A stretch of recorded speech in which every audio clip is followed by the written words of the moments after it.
Morning, babies.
Oh, there's a big burp, Coda.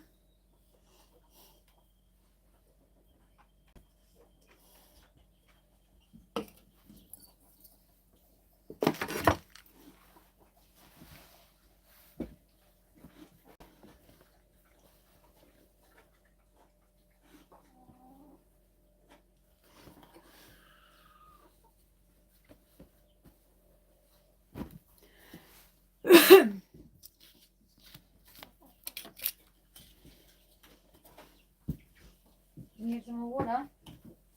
I'll get you some. Yeah.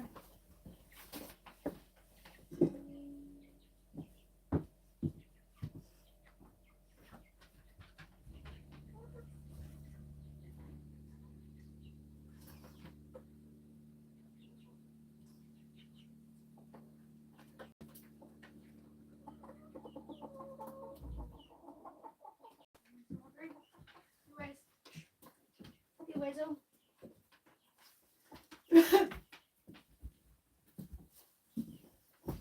Kia ora. Welcome to the farm. Just getting the dogs a drink.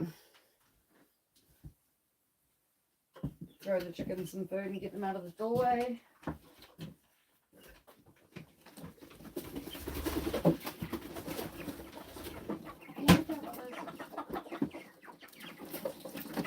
So then you can sunbathe in the last of the sun that's there. There you go. Feed the babies.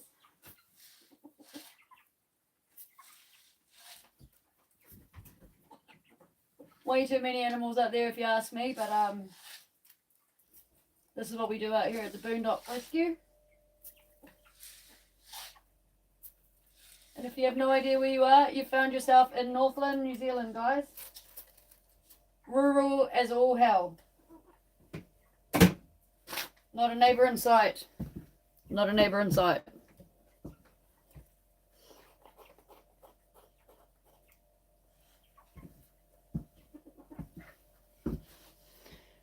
Where are y'all streaming from?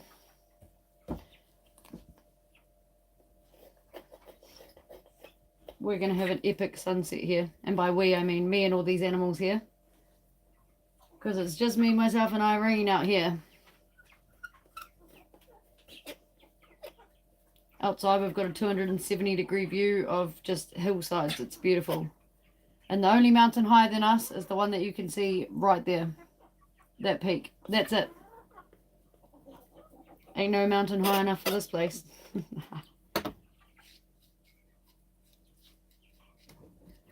Let me know where you guys are streaming from.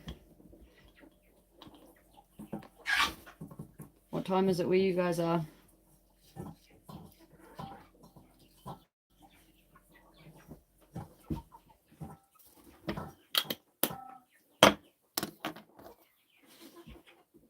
the animals having a feeding frenzy outside. The dogs just had their dinner. Wrestled the cat for his dinner too.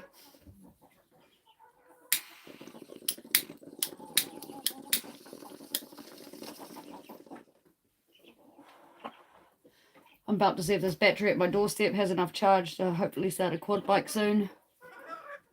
Just rebuilt a quad bike from the mud out there. God knows how long it had been sitting in the slop, we call it, the long overgrown grass. But I dragged it up, and it's 2 years deep in the grass so far, but it's running now. So about to actually tune it up and hopefully be able to ride around this bad boy on a quad bike instead of having to walk the 55 acres.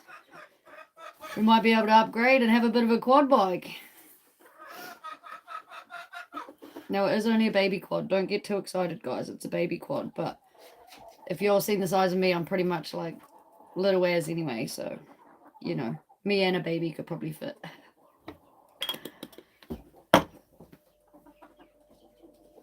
I'll show you guys outside for one sec. I'll show you guys the view that I'm working with here.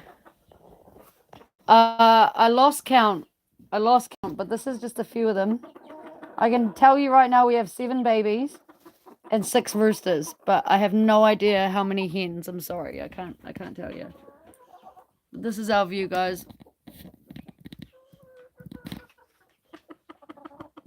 All the way around, just beautiful.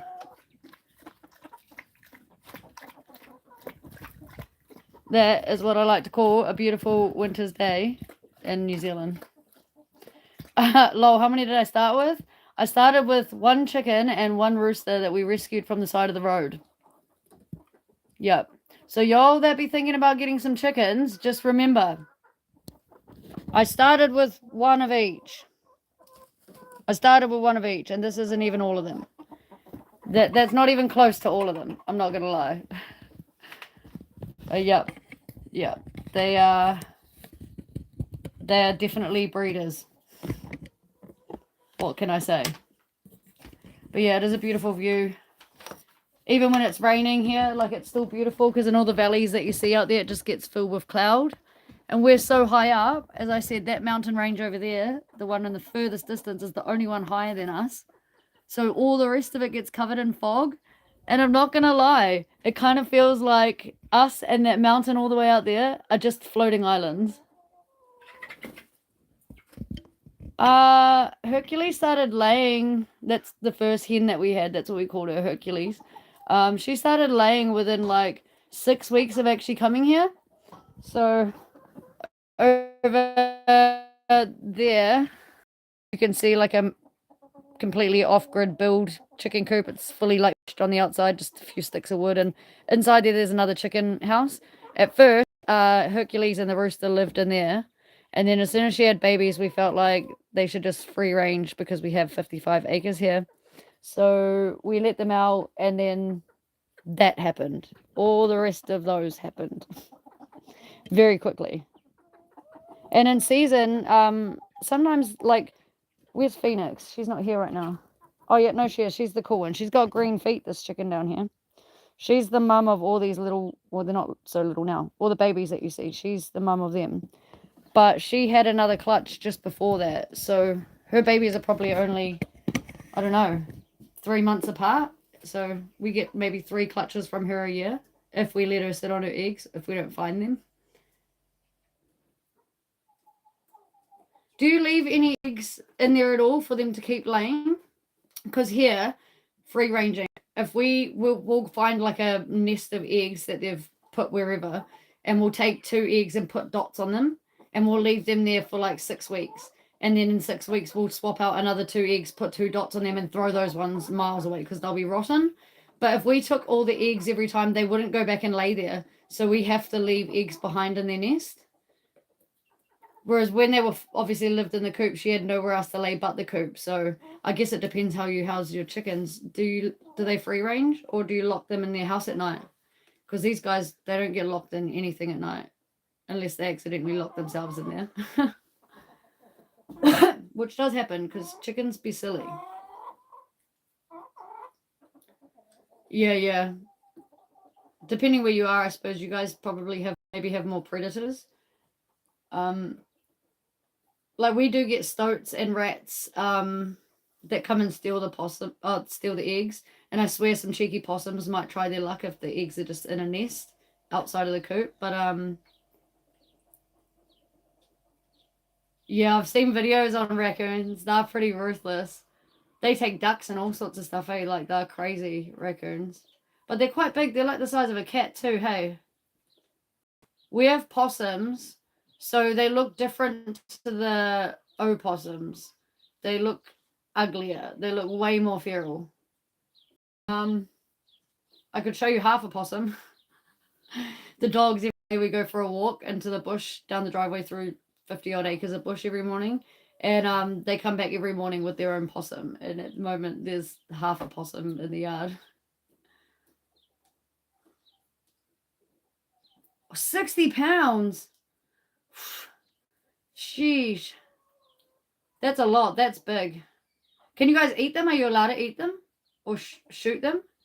Or do you have to, like, just predator proof?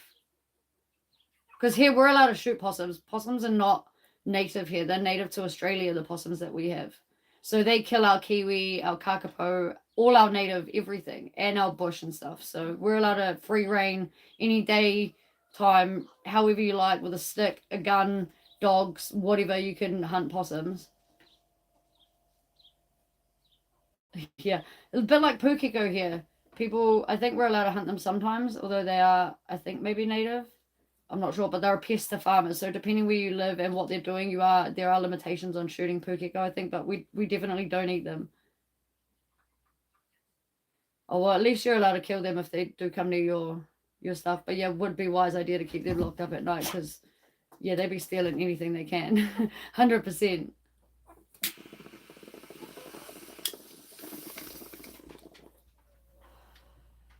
We have like our garden and stuff all caged off too. It's only like the squash leaves and stuff that and tomato leaves that grow through that the other things can help themselves to. But yeah, we have to keep that caged because we've got wild pigs, wild turkey, obviously our own chickens, which will eat your garden, um, goats. Very greasy. I guess they'd be full of fat, hey, considering what they're like what they predatorize on. I don't know what the word would be, what they hunt, but and from what I see, they're pretty lazy. Like they don't go on like a big rampant run around like a lion or chasing a gazelle. They literally go for what's easy, like the easiest way, and they just like stalk it out and make a plan. Like they're quite calculated, but they're quite lazy from what I've seen. Oh, sativa all the way during the day. Oh well, if you ever do, we always have a spare house bus or a cabin, but it's the boondocks up here, so not very many people actually go frequenting off the main track when they head north. Usually tourists will come over, do like the big towns or whatever, and then head like, if they do, go right up the main track to Cape Reinga, like the top, because it's like a sightseeing thing. But raccoons are lazy hunters. But yeah, we're right smack in the boons out here, legit. Our nearest neighbour is like 10 k's up a gravel road that way. We don't get rubbish collection or anything like that. We have to take it to tip ourselves. We're also not connected to the grid and stuff either. So sativa is more of like a giggly sort of upper, have a not like the lazy sort of stone, whereas sometimes you have a few cones and then you really just don't really feel like doing too much. I'm not saying you just want to sit on your ass and do nothing. I mean, some people do get stoned and feel like that, but yeah, indica is definitely like, it's more of like the medicinal side. It's got some CBD or CBN or something, I think, properties to it. It's definitely more of a sleepy time weed, I feel. But most weed that you get on the markets these days is all like sativa based for the most part. Yeah, that's right. It's like the munchy stonies is like the indica strains. They're like better for pain relief and stuff if you smoke a bit more, you've got like I don't know, sore back or something, it might help with that more. So, like arthritis or something. As opposed to a sativa, won't really help with much of that. It'll just probably put you in a good mood. Oh yeah, we call it here. It's called Granddaddy Perp. I have some seeds of that. It's almost planting time. Almost planting time. Every year between me and my dad and the fella up the road here, because my dad lives like 100 k's that way. We probably put down like 100 plants between us through summer.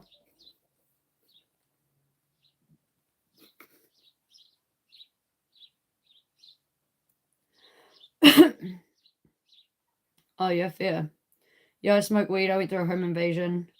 Nearly died in it, and I got permanent like cartilage damage in my throat from it. And naturally, after having your door kicked in at like 9 p.m. on a Sunday evening when you're about to get a shower and you're like the only one there, you know, just a girl in a house, like two dudes running rampant in it, smashing everything you own. It's quite quite frightening. And sometimes at nighttime, like you might hear like a big bang, and it's like I know it's not what it is, but you still your heart just like for a couple of seconds there, you know. So technically, this is the thing I hate about my country, okay? So they've just legalized marijuana or decriminalized marijuana for the purpose of medicinal reasons, right? So I can go to the doctors, which I have done, and I can go get a script for marijuana, go and pay 5 times the price to go and buy it through the doctors, which is fine. But if I get pulled up right now, despite having a prescription and a doctor's note and the legal prescribed canister with that weed in it prescribed by them, you know, I still have to do the drug roadside testing.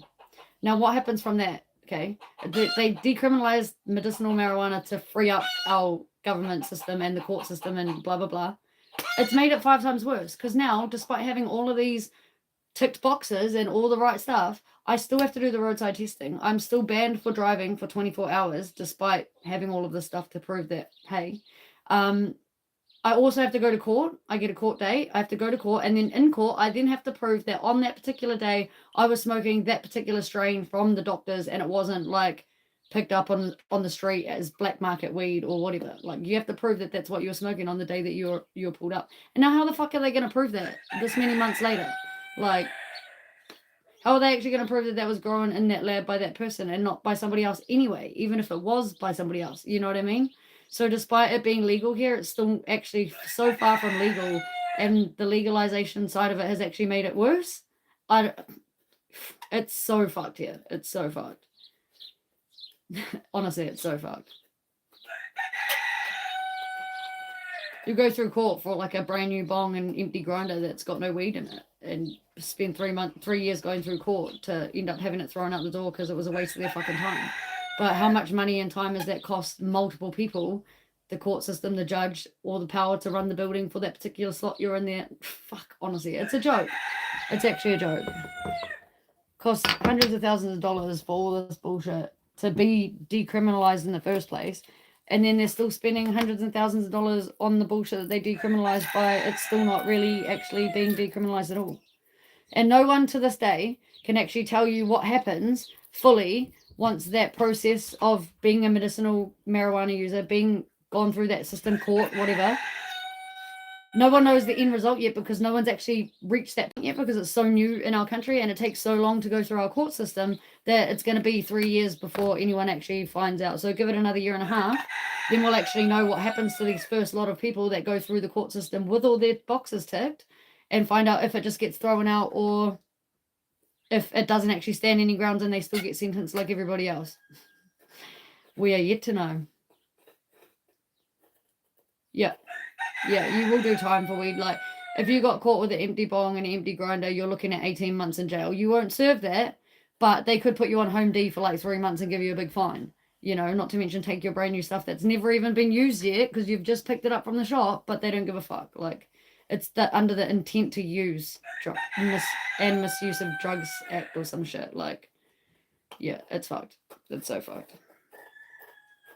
And you don't even have to be at your car to be searched or have your car searched either. Like, you'd be walking past Rebel Sport or past the supermarket and your car's parked 5 down and they've like is that your car over there? And you're like, well, why are you asking? And they're like, oh, because I can smell cannabis, and what the fuck? And it's just because that cop actually knows that you may have used at one point or another, and they use that against you, you know? It's so fucked.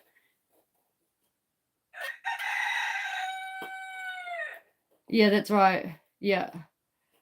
In our country, I mean, I can't really agree that it's the same. I mean, we have a lot of fucking things that are bullshit and unfair and make no sense. But as far as the times and sentencings that we get here, it's a joke. Like, it's actually a joke. Like, the things that happen over in the States, you get time for, it's real time. You take a life, you get a life. You know what I mean?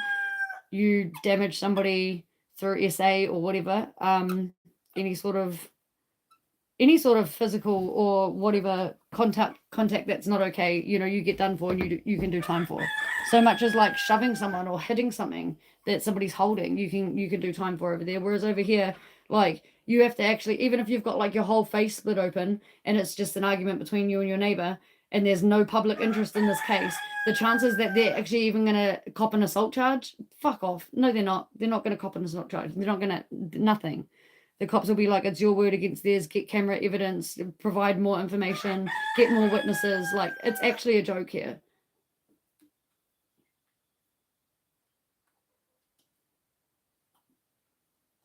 Yeah, 100%. 100% they pull that shit. And then there's other ones that are like dumb as fuck. And I've just like managed to swindle my way out of it. We were actually coming back from up north. I was still living in the city in Auckland at the time.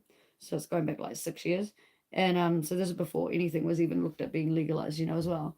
And I'm coming back and I had 2 plants in the back of my boot. And I was just come back from my dad's place, of course, because he's like a hippie ass dude. So like, where else would I got that shit from? Anyway, I'm coming back, but I happened to have my partner and their mum in the car for the first time ever. And they were from like England. They'd never been pulled over at all in like the 15 years they'd lived here, no joke. And then there's me boosting along like 120k, get pulled over. Oh, first of all, before I got pulled over, I was like, we can not get pulled over right now. It's up to you. Like, do you want me to stop? And my partner was like, yeah, just my mum's in the car, like, you better. And so anyway, I pull over and they're freaking out about the plants in the back and they're like thinking about trying to cover it. And I was like, the more you act like that, the more they're going to be inclined to look in the boot. Like, don't worry about it. Never mind, I just had a cone in the car too, so it reeked. And I was thinking I'm fucked anyway, but whatever. They'll take the plants. I'll probably get arrested. They can drive the car home. It'll be sweet. Anyway, this cop comes up to the window and I just lit a cigarette to try and mask it, knowing full well that if it was a decent cop, there's no masking it. But he comes up to the window and he's like, you know why I pulled you over? And he's like leaning in, having a sniff. And I'm like, yeah, because I was speeding. And he's like, yeah, you were. Is that marijuana I can smell? Or is that and then he sees my cigarette and he goes, oh, is that a cigarette? Is it? And I went, yeah, I got mumsy in the back, bro. Ain't no way there'd be weed in this car. And then he was like, oh, yeah, has a look in. And he's like, oh, hey, mumsy. And honestly, managed to get off with just a speeding ticket, but so we do have some daft motherfuckers too, but yeah. You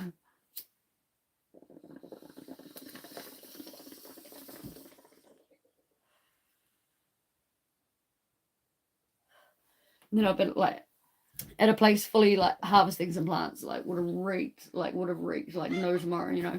Fortunately, I had nothing on me because I knew I was gonna reek. And so anyway, I'm like getting on the motorway, and I should have known better than to get on where I did because like I was born and raised at that point in that area, so I knew better.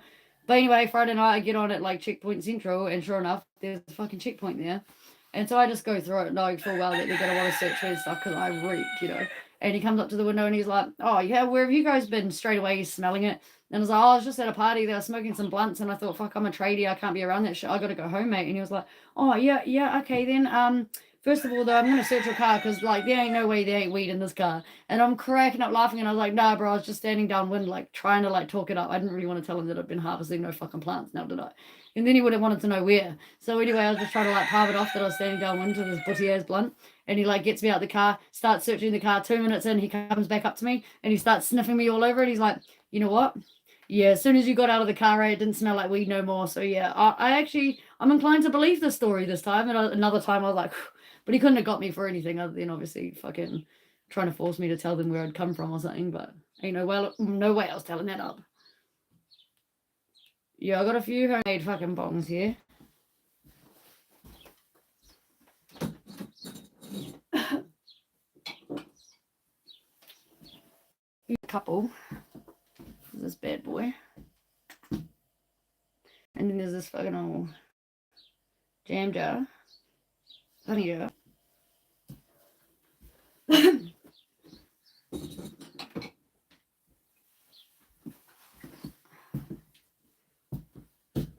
You right, Patience?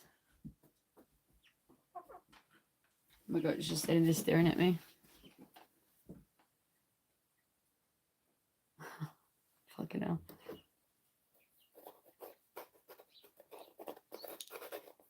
Yeah, no one really likes the cops. No one really likes the cops. And over here, when you call them for help, they don't fucking help anyways. And honestly, like, I would never, not even if there was a home invasion ever again, I would never call the cops. I wouldn't. I didn't even call the cops the first home invasion, but my neighbors and 5 other people did. And the cops still just sat across the road and watched the entire thing happen and then waited for them to leave my house. Meanwhile, I was like legit nearly in the house. You know what I mean? If it wasn't for my mate reversing in, seeing this car parked at the end of my driveway that she had no idea whose car it was. So she reversed up because she had some weird gut feeling and then heard me yelling for help, like screaming for my life. And so she pulled out the driveway and then she rang the cops and then seen the cops sitting across the road and were like, what the hell are you doing? Like, get over there. And they're like, we'll catch them when they pull out, like, yeah, it was horrific. Like, I'd never call the cops. Yeah, I see some stuff online. I follow a couple of good guys. I can't remember what their name is right now. But they basically like, call your guys cops out for what they are for certain things, like even just small incidences that they see where some person like you or I has posted up like a random road rage incident saying like a Texas car park and like the woman gets spat at or something by some heinous dude and threatened for her life or whatever, or the kid gets like hurt or something and nothing happens with the cops. This dude gets like hold of it and finds out what county they're in and shit, finds out the people's actual names that are involved and everything, like just brings it to light and like highlights the local cops involved and stuff. And he's like, so I've heard you guys aren't doing anything about this, like tries to get them doing the right thing because he feels like exactly like you, like they're out there doing way too much with their britches in places that they shouldn't even need to be, at the time that they are to do what they're even doing, which half the time isn't even bloody legal anyway. So like, what are they even doing? Bloody blind chicken. Yeah, legit, one of the chickens is blind. Yeah, 100%. Their job is to serve and protect, yeah. Ever since I was a child, though, that's never what they've ever done. Never. Never what they've done.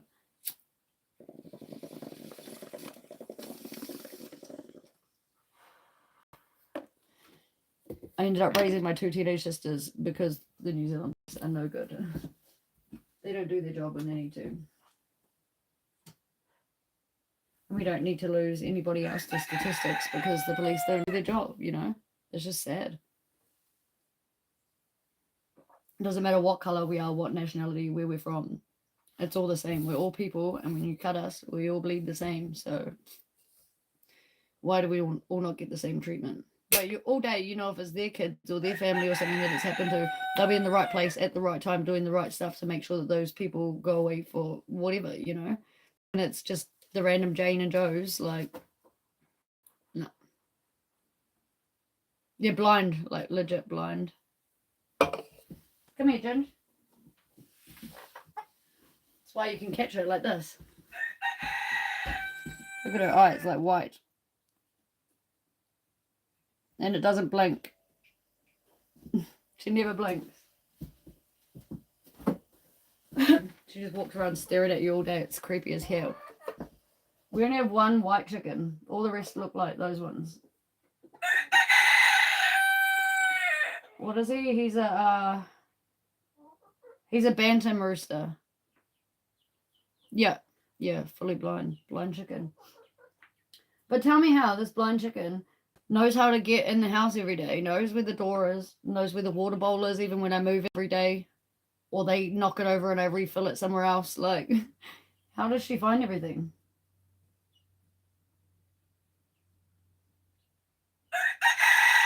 Do chickens have noses? I should probably Google that. Can they smell the water? Yeah, like she gets around pretty able-bodied. That's what I mean. Like she comes in and like wrestles the cat for his food down here because she hears him eating. So obviously she knows where to go from the sound of it. And then as soon as she's there, she just starts pecking everywhere because she can't see. And the cat just bolts and then usually leaves his bowl. So we have to shut the door and make sure she's outside when we're feeding anything. Yeah, she's crazy. And she does weird stuff with her head. She just stands there and she's like getting closer to you, but she can't see anything. Like but it's like as if she's trying to just like sound out the difference or something from airwaves. I don't know what she's doing. Yeah, I don't know if they smell out of that. Maybe they do. They must. I think they breathe out of that for sure because when they're drinking, you see air bubbles come out of those sometimes when they like actually like drown themselves in the water.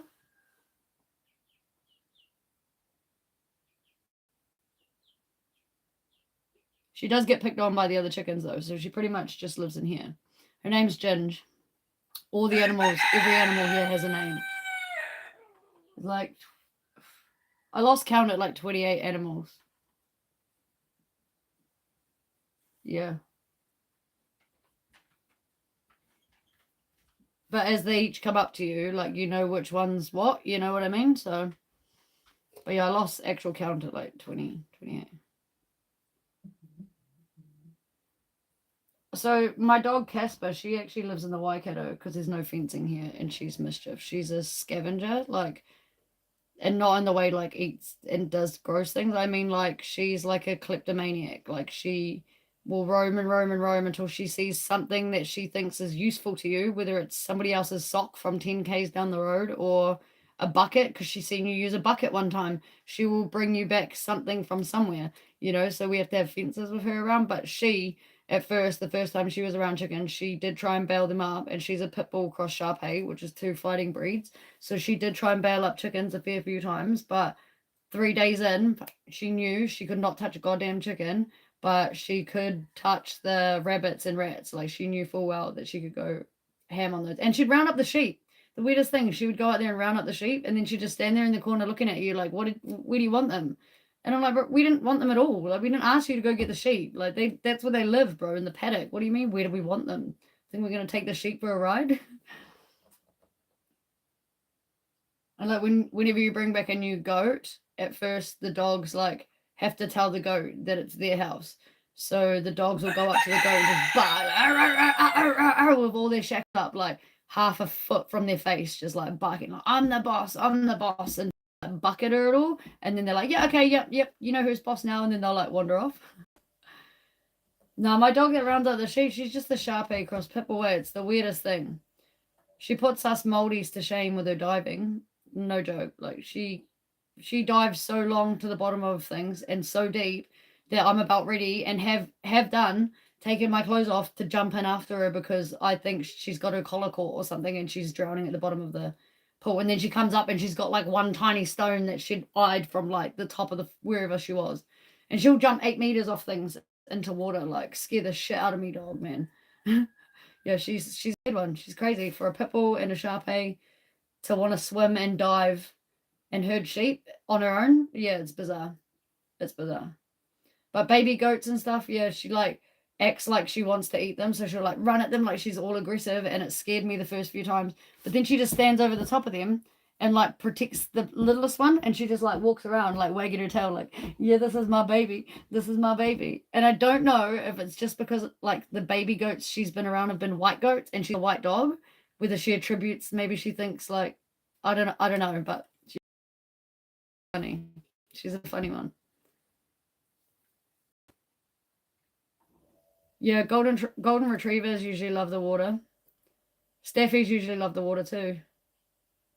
Yeah, there's actually a photo of my dog. I'll find it one day soon, and I'll put it up in a live feed. But she actually won a contest for diving. It wasn't a diving contest at all, but that was the winning photo. So it was for Purina to win some of those dentist sticks for your dogs for like 6 months. And yeah, she dove off the into our water hole so many times that I got a weighted stone and put it at the bottom with a ball that was like 2 foot off the bottom of the thing, and I just chucked my phone in there and just left it on record, and then I showed her where it was, and so she dove in the first time. She brought up my phone, which wasn't ideal, and then the second time she went in and I got the perfect photo, because like most of them that I had to try and screenshot from the video was just all bubbles and you couldn't see anything, but I got the perfect one of just about getting the ball, her mouth open, her eyes wide open under the water, like so cool. So cool. So I sent that in there. She actually won the contest. So she won herself 6 months worth of free Purina little dog treat things. Yeah. Yeah, that's the same as my dog. Yeah. Yeah, some dogs are funny, eh? They just love the water. Some dogs don't mind it, but it's kind of like a love-hate thing mostly with dogs and water, I feel. But again, she's funny, so she'll swim anywhere with anything, jump on and off a paddleboard, jump on and off a kayak, jump into a flowing river, the ocean. She don't give a fuck. But the second that you want to give her a nice warm bath, no.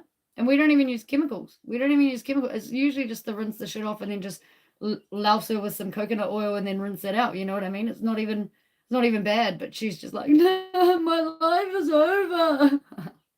Actually have to pick the 25-kilo beast up and manhandle her and put her in the fucking shower.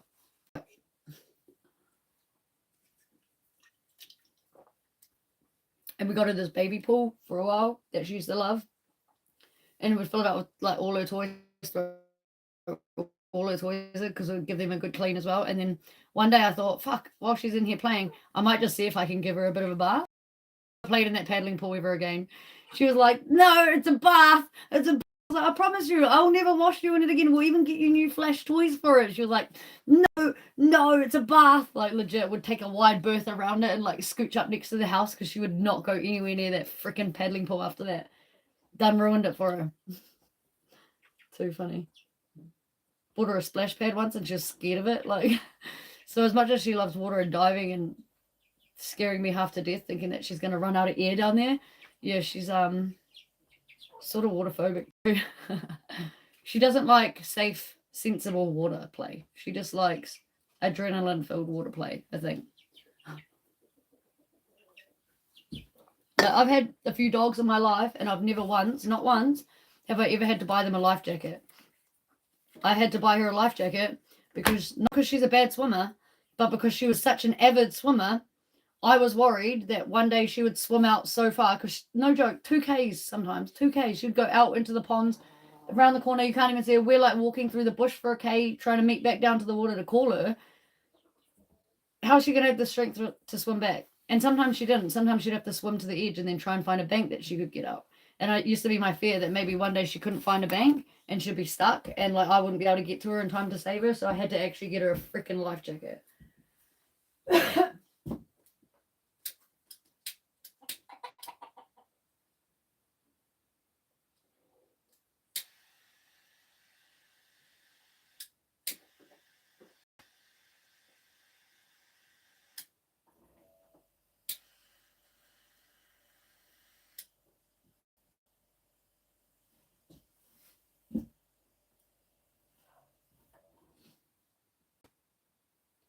My dad's dog, you take her to the cove, like the river bend, the local reserve where you can go swimming and stuff.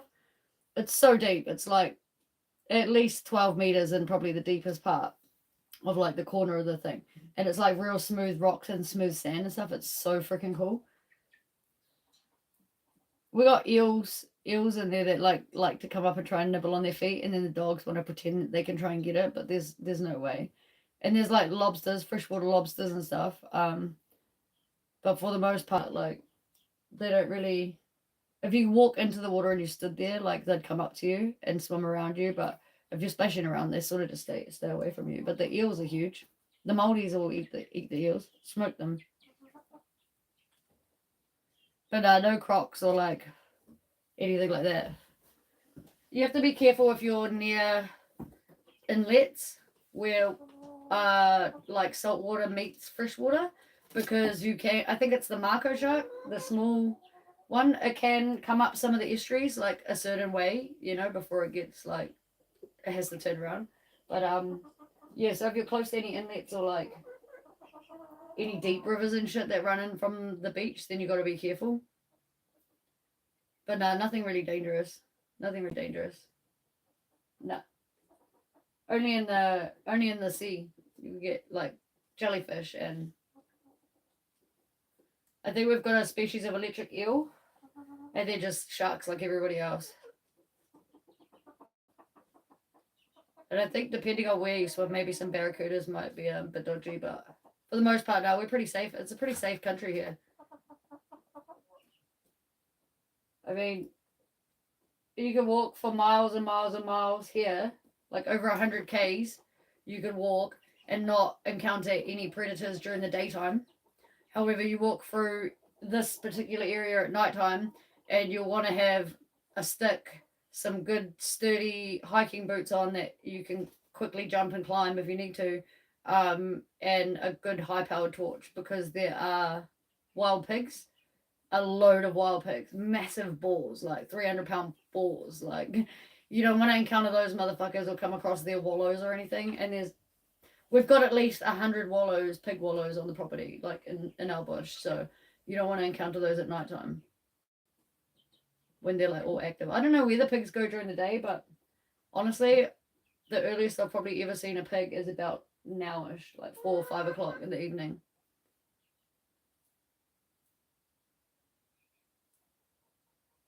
Yeah, no, not like the Aussies.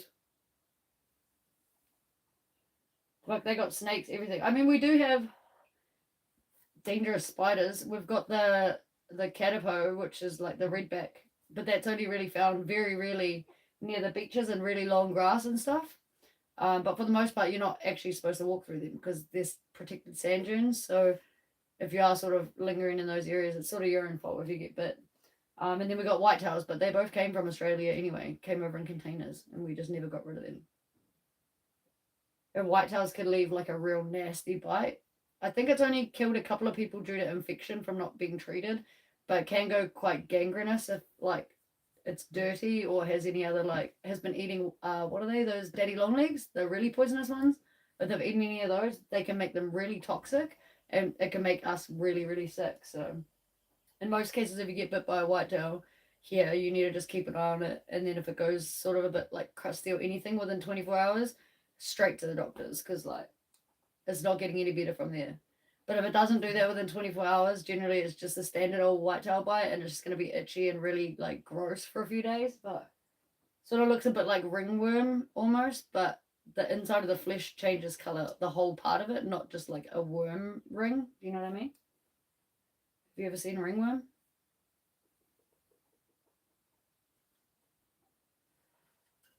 I get real paranoid about getting ringworm out here because like all the farm animals and stuff, but touch wood, haven't had it yet. Yeah, that's right. And their fangs are so soft that they can't penetrate a lot of things or something. But yeah, if other spiders get into a daddy long leg nest and fucking have a mole down, that's when you get into trouble. But also, whitetails don't make their own nest. They don't have webs. They're not capable of making webs. So they hijack other spiders' nests and stuff. It's gross.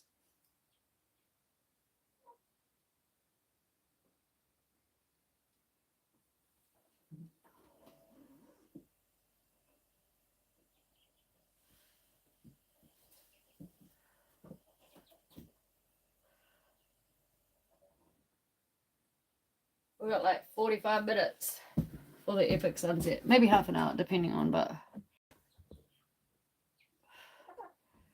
I'll show you.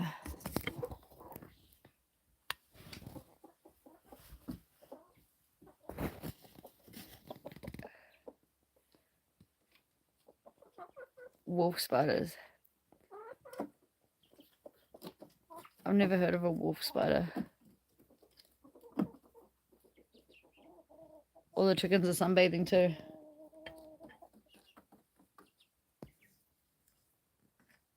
And the cat. Oh, Starchy.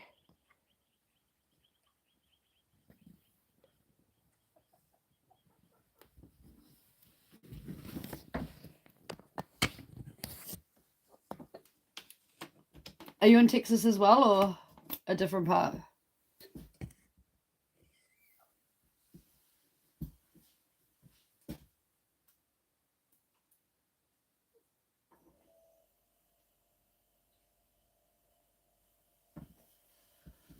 Test this battery. Oh, just black bears and cougars. Like, fucking hell. Are you kidding? You're like, nothing venomous. Bro, fuck. I don't know. I actually don't know now that I'm saying it out loud. I don't know whether I'd pick something venomous over a black. No, I definitely feel like I would. Because, like, surely something venomous can't move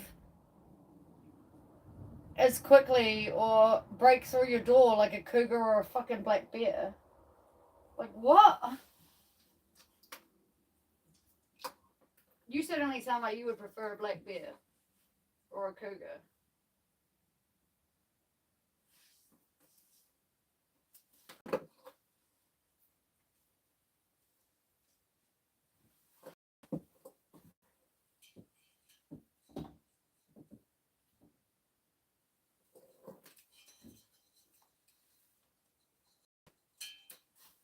Just checking the battery level on my battery, trying to start this bloody voice soon.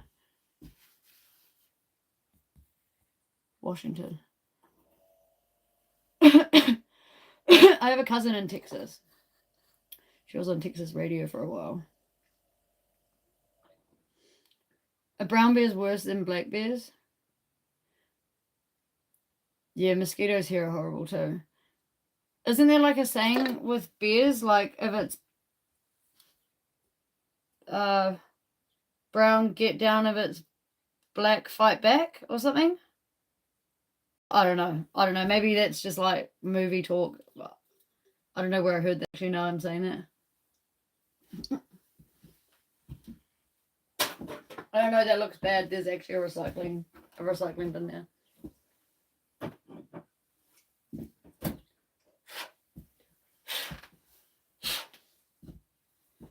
That's right.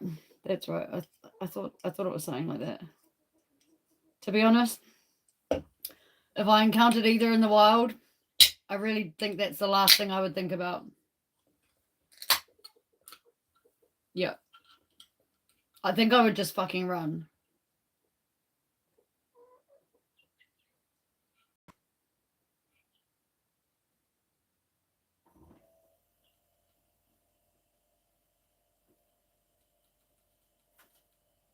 Fuck that. Fuck fighting any of them. How big is a black bear? Have you ever seen one in your backyard?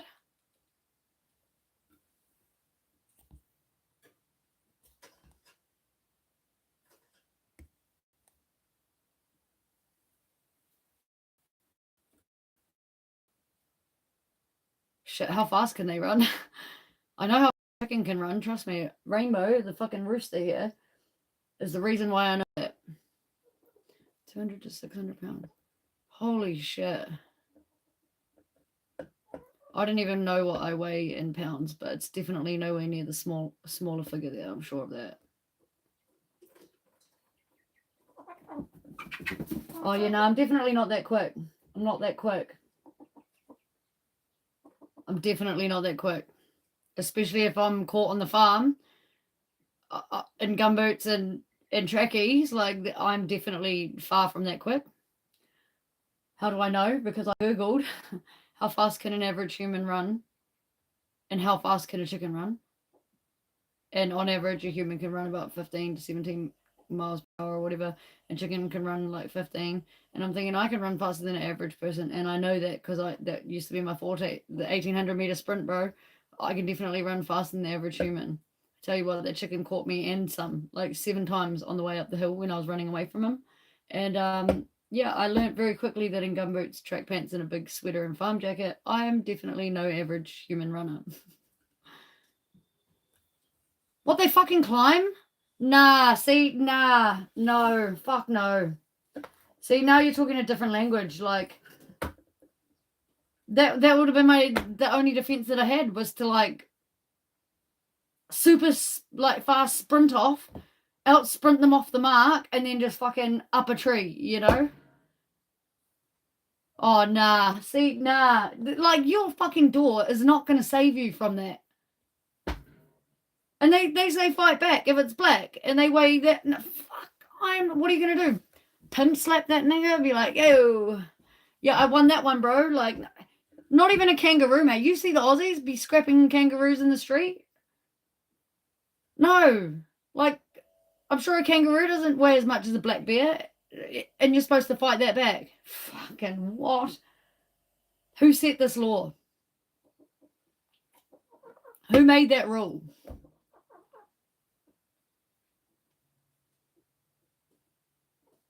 Oh, nah. No. See, I wouldn't even have time to question whether it's a brown one or a black one. It's just fluffy motherfucking thing that looks like a bear, and I'm gonna be just dying now. Like, just straight heart attack and floor. Because, like, what can you do? You can't run. You can't climb. You can't even run inside and shut your door because he'll just open the door and be like, what's for dinner?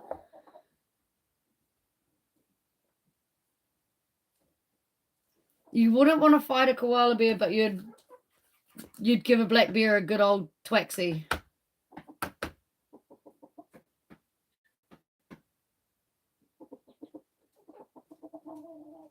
But if he's hungry, he ain't gonna be timid. He gonna be hungry.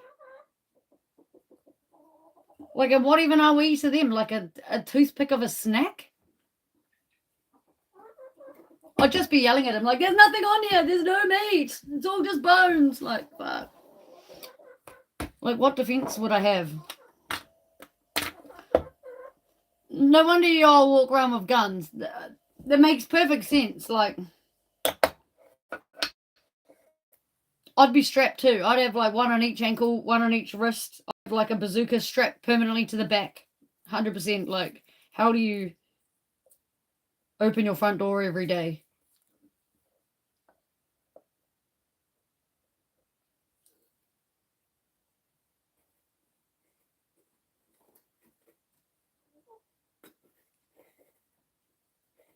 Yeah, I do the same thing when I'm bushwhacking here too. Like, I'm never quiet about it because the pigs and stuff. I'd hate to just sneak up on a pig. But a bear, what the fuck is a knife? Bro, the bear's gonna just be like, give me the knife. I'll show you how to use that big boy. Like, I'm just imagining trying to stick a 500-pound animal. Where's that knife's only just gonna touch flesh?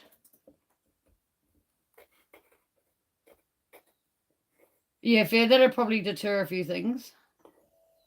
That would probably deter a few, just like a chainsaw. Yeah, see, why don't you just take a chainsaw with you everywhere you go? Like, nothing's gonna win against a chainsaw. Like, man, just saw the mouth straight off. Like, that would be the best defense. I feel like I'm gonna have to learn to use a chainsaw if I ever want to come to your country, because like, they won't be giving me a gun license the second that I walk in the country. And I'm gonna need to be armed because like, I'm not leaving your country without my arms, if you know what I'm saying. And I feel like if I do come over there, I'm gonna be having to go bush just to see what it's like compared to the bush over here.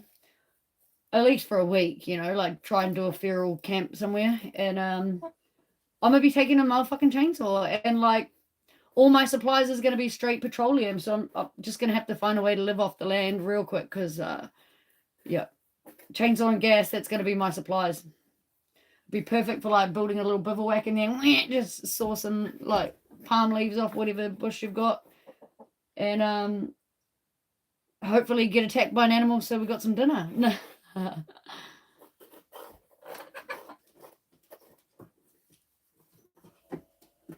Yeah, I reckon chainsaw would be the only way to go, straight up. Is that what you do for work now in the Forest Service? You said you lived on a farm. Is that like your own private farm? Like, or do you work on a farm, or? Oh yeah, that's why I live out here away from all the humans. Not gonna lie. I just can't be around the ugliness that people want to call humanity, where everyone is literally walking past somebody else that they can clearly see is suffering or struggling in one way or another, whether it's simply just an older lady trying to load her groceries into the back of the car, or somebody walking back with an empty trolley when you're walking the same way. Like, why do people not just be like, hey, I'll take that for you because I'm going that way? Like, why is the world not just fucking nicer? That's what I think. Oh, nice. Well, congratulations on owning some land. That's a fucking amazing achievement because, especially now as the world's going worse, less and less people are going to own land. So, well done. Well done.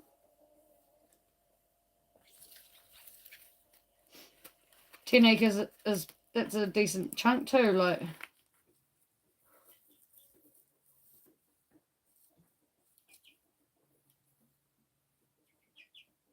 we've probably got maybe 15 acres here that's usable land that you could put a shed on for some animals or fence off a small paddock if you wanted to just have pasture only available for certain animals and stuff like that. We'd probably have about 15 acres of actual grassland, but the rest is bush. So, I mean, you could clear more bush and stuff if we wanted to make more land, but we're not about that. We're about conservation out here. Rescues, conservations, animals, good times, and just being goddamn nice to each other.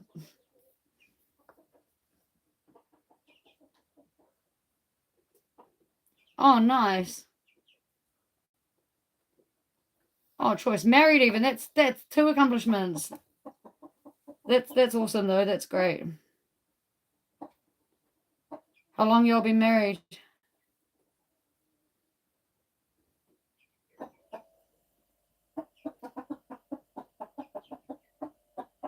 Yeah, that's the thing.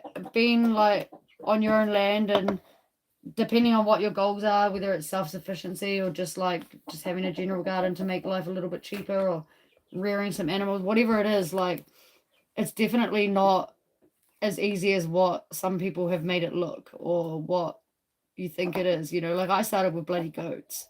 Now, if anybody asked me if I would start again the same way that I've started, I wouldn't. I definitely wouldn't. I would definitely not start with goats. I would still have goats now by now, but I definitely wouldn't have started with goats thinking that they were like easy and hardy and whatever else. No, they're not that easy and hardy. They are fucking cool though, and I don't regret it, but it's definitely we live and we learn and we do things and we think things are going to work in certain places, and then as we actually work around using those bits, we're like, actually I feel like I should move that over here, and like things don't arrive on time. And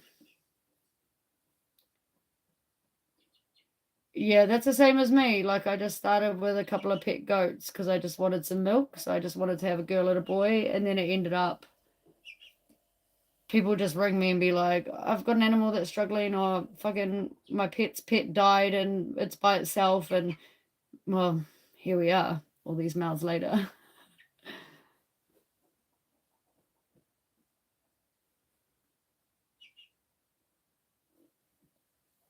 It definitely makes it harder trying to build and do things and get ahead for your own self and your own goals when you've got animals, because things break, things need upgrading, you get more of them, you have to do more. Like it definitely takes away from time from other things.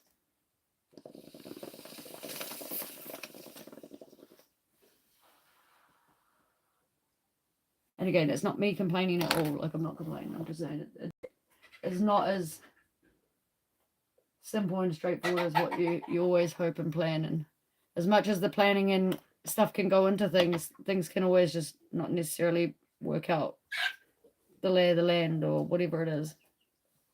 Or the animals just don't like whatever you've done there. They just keep breaking that particular thing in that particular place. So you actually have to move it to somewhere else where it works perfectly fine and the animals couldn't care less about it. But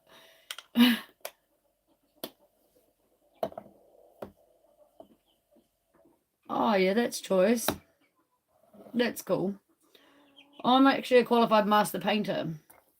And I've been around carpentry and building because my dad and my grandfather were both carpenters. So we built our own house together when I was 5 years old, and just sort of carried on building and trading as I've carried on. To eventually end up to where I am now, where I'm building completely manually. And when I say manually, I mean hand saws, hammers, nails, hose, rakes, spades to lay driveways. Like the hard yakka. None of this post hole boring. None of this fucking tractors or diggers, or no, it's all been by hand. So it's fortunate to the way that I was brought up. just in and around the trades and whatnot. So that's my actual skill is painting houses. I specialize in refurbing and like revitalizing old like restoration projects, like antique villas and stuff that they're bringing back to original condition and whatnot. That's my favorite sort of work. But growing things, I've never really been good at growing things until it's kind of funny. So I tried to grow things 100 times. People gave me peace lilies, thinking, you can't kill a peace lily, Sam. You can't ever. No, they're so easy to look after. You just do this and do that. And so all these people gave me peace lilies over 10 years. I think I had like 7. And I listened to all of their instructions, and everyone gave me different instructions as to how I should raise this peace lily. And someone was like, just leave it in the bathroom, and every time you shower every day, that'll be enough water. Bro, I damn killed that thing. Leave it on the windowsill. Spritz it once a week. Just the leaves. Tried that too. Killed that motherfucker. Leave it on the windowsill. Just feed the tray. Don't spritz it. Tried that. Killed that motherfucker. Killed every peace lily I ever had. I could promise you that. So I couldn't grow anything to save my life. And then I looked after my nana who had dementia for 2.5 years every day. Every day of the week I was there. 12-hour days. And I didn't grow anything in her garden. Her garden used to be well established, but had got away on her. So I thought I'd do the nice thing and try and pimp her garden out to what it used to be like. And maybe she'd remember her own house again. That was my hope. Anyway, that didn't happen, but that was my hope. So I was out there doing her garden, trying to bring it back to whatever it was and restore the plants that were in there. So I can grow a plant once it's already grown, but I could never seed something or grow it from like a cutting or something like that. Just could never. And as I said, when I was there looking after my nana, I didn't grow anything new. I didn't seed anything. I didn't do any root grafting. No, I didn't. I just watered and weeded and mulched what was already there. Now, when my nana died, I got a grow tent because I decided I was going to leave the city and move up north. I just was over people. And my nana's situation really solidified that because no one else can help with it. And it was just me. And anyway, that's fine. So I start growing all this stuff in this tent, having no faith in myself because I could never grow anything. Followed all the instructions, and I had like a 97% success rate, and I was so damn proud of myself. So I grew all of these things, and since then, I haven't really had too much trouble growing anything, which is just bizarre that my nana died and she was the one with the green fingers, and then all of a sudden, I can suddenly start growing things. It's like I do what I would normally do, and then my nana in spirit comes along behind me and fixes everything that I've done not right, and then like my plants grow because I'm not doing anything different than what I ever did before, and everything is growing now. It's so bizarre. Well, see, I tried different soils, I tried different things, like I tried so many different over the years, and I could just never grow anything. I even took plants that like my nana and stuff had grafted, like rose plants and whatever, and they're supposed to be pretty hearty, and I killed every fucking one of them. Like it's just like I don't know what I did wrong. I don't know what I did wrong. I wish I was like a MacGyver with that sort of stuff. I'd love to grow a bonsai. I did grow after my nana died. I did grow a jacaranda bonsai, beautiful. But I'm pretty sure it died. I haven't checked it in 6 months, and yeah, I'm pretty sure it might be dead. Unfortunately, I just couldn't get back to my own house in time because I've been here looking after my cousins. Yeah, roses are like goats. They're definitely not as hardy as you think. Yeah, we don't have a nursery or anything like that. I wish we did, but yeah, we don't have anything like that.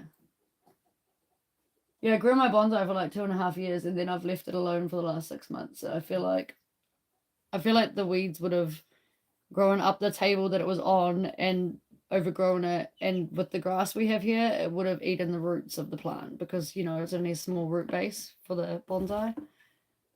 If I'm lucky, it hasn't, and it may be a little bit sad on life, but I'll find out on Saturday. Yeah, here I'm definitely the nursery. But like when I've got my strawberries and the basil and stuff out just before winter, I want to get as much use out of it as I can. I'm like running out there and putting it out in the dry, and then if it starts spitting, I'll like bring it under so it doesn't get too moist and start like getting any sort of bud rots and stuff. Keep it out of the frost, bring it in underneath a cover at nighttime and stuff like my little babies. Because for ages I wondered why my basil, rosemary, and mint would go black in winter. It is because they don't like the frost. They don't like the cold temperature. Like, duh! Like, how did I not think about that?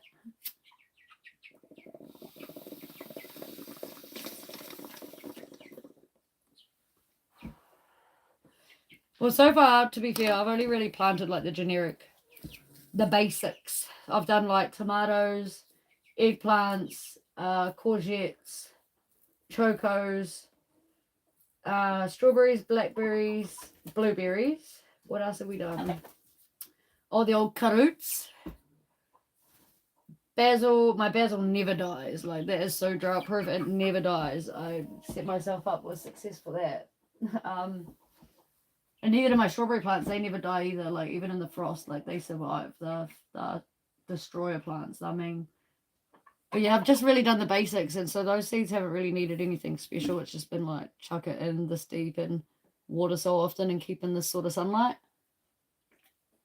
And so far I've done not too bad. Although we have had way too much rain here recently, and I'm looking out at the garden now, and all the new sprouts from our choco plant, they've all gone way yellow. So I'm going to guess that means I've had way too much water. Collard greens. No idea. Is that like a family member of like broccoli and like cauliflower and stuff? What is a collard green? I'm gonna have to look that up when I get off live stream. I don't have two devices, so I can't look that up while I'm on live.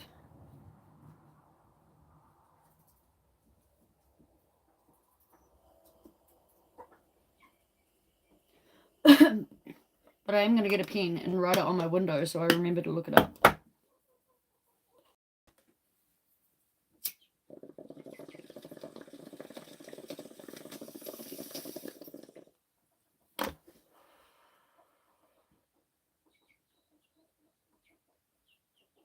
It's crazy to think you're in Washington. Obviously, you've got some rural land because you're on a farm. It's just crazy in New Zealand, like, and I mean, the same for people in the States, the things that they think about us over here in New Zealand. I had someone ask me if there was actually a bridge to Australia the other day, seriously. But like, it's just weird. Like, I would have thought because it's like, like the governmental area, like, I would have just thought it's all like suburbia and like built up cities and whatever else. I would never have imagined that there was actually like rural farms there, which is really stupid. It's a really stupid thing to even say. Get out the fucking house, chickens. God. Pink.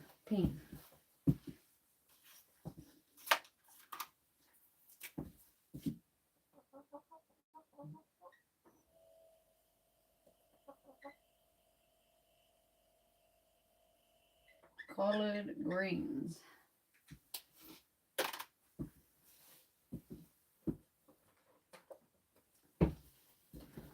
Yeah, we got half an hour of a sunset out there, boys. Check it out. Beautiful. In the swamps. We got some swamps right down the bottom of our property here.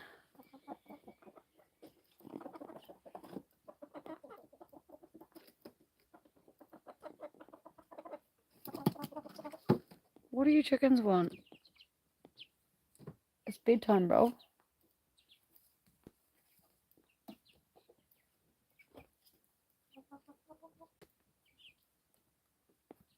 It'll be dark here in like 45 minutes. Although it's early, but because we're up in the hills, it drops down behind those mountains and then we don't see it. Whereas people in the cities and stuff, they still get sun for like another hour or so. It's weird.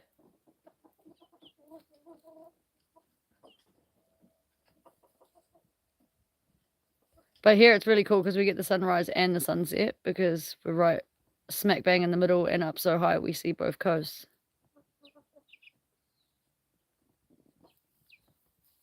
In the Hood Canal. That sounds like a real rough area. Like over here we call the Hood like the Hood, like South Auckland.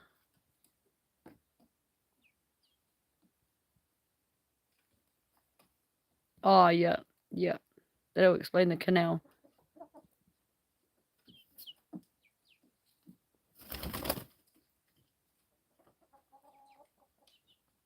Do you do much fishing?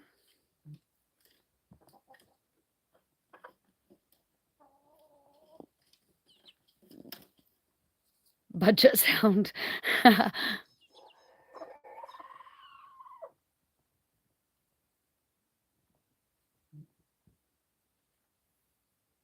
All the babies down here getting the last of the sun.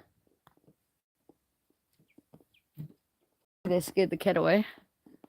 I really need to clean the deck tonight.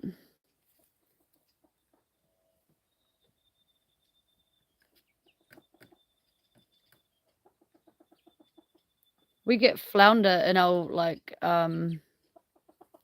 inlets and our canals and stuff. Estuaries. It's that ugly flatfish with its eyes on top.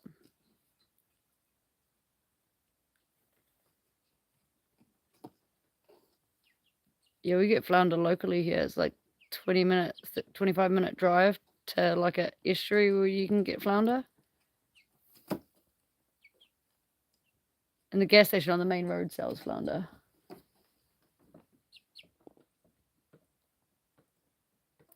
I've heard of halibut.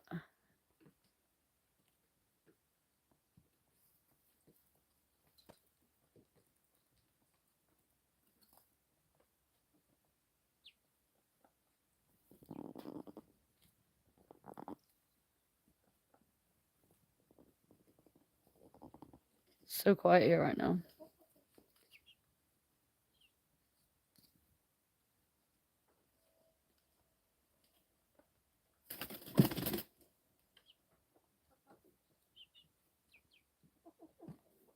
Oh, yeah.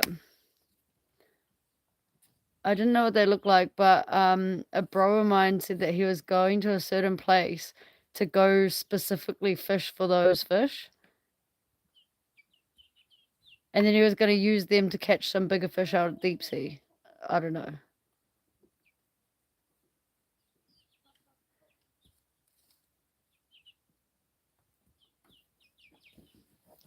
I am quickly just going to go and put coats on the goats.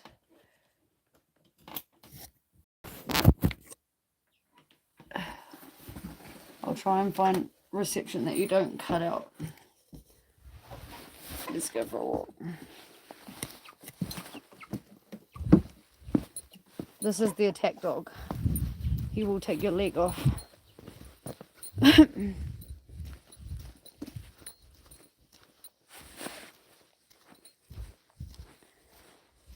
Peishi.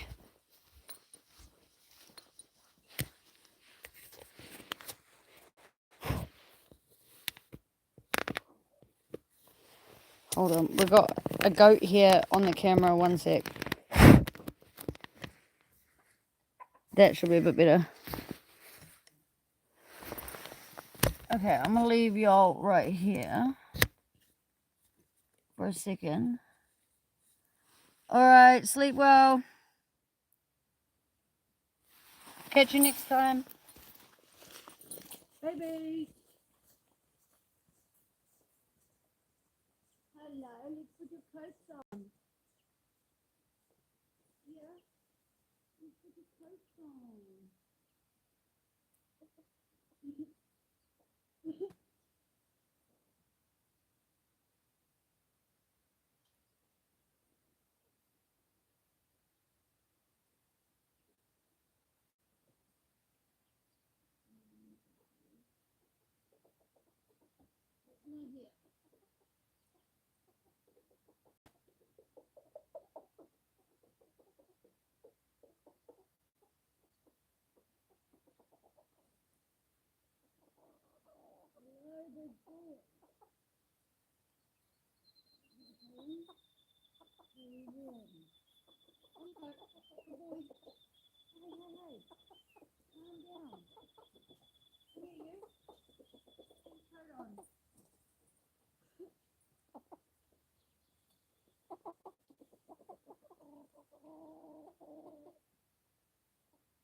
Hey, Starshy.